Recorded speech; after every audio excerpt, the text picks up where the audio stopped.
اس کے باوجود 11 نومبر 1986 کی صبح کو میرے ساتھ ایک حادثہ پیش آیا۔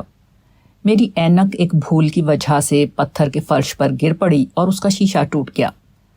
تھوڑی دیر کے لیے مجھے جھٹکا لگا، پھر میں نے سوچا کہ اس دنیا میں تو ہمیشہ یہی ہوگا کہ یہاں پتھر کا فرش بھی رہے گا اور نازک شیشہ بھی۔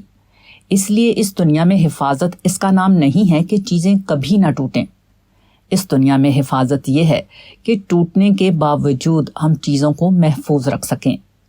محرومی کے درمیانی واقعات پیش آنے کے باوجود ہم اپنے آپ کو آخری محرومی سے بچائیں۔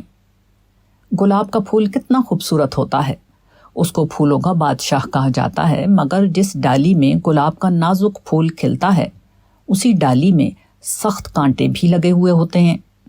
یہ قدرت کا قانون ہے۔ ہمارے لیے ناممکن ہے کہ ہم پھول کو کانٹے سے جدا کر سکیں۔ ہمیں کانٹے کے باوجود پھول کو لینا ہوگا۔ ہم اس دنیا میں کانٹے کے بغیر پھول کو نہیں پا سکتے۔ یہ زندگی کا ایک سبق ہے جو فطرت کی خاموش زبان میں ہمیں دیا جا رہا ہے۔ یہ واقعہ بتاتا ہے کہ اس دنیا میں باوجود کا اصول کار فرما ہے۔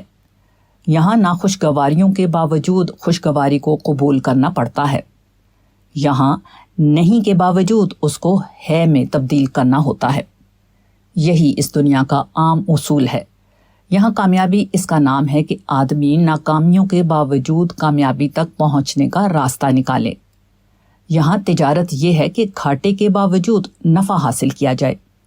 یہاں آگے بڑھنا یہ ہے کہ پیچھے ہٹنے کے واقعات پیش آنے کے باوجود آگے کا سفر جاری رکھا جائے۔ اس دنیا میں کھونے کے باوجود پانے کا نام پانا ہے۔ یہاں اتحاد صرف ان لوگوں کے درمیان قائم ہوتا ہے جو اختلاف کے باوجود متحد ہونے کا فن جانتے ہوں۔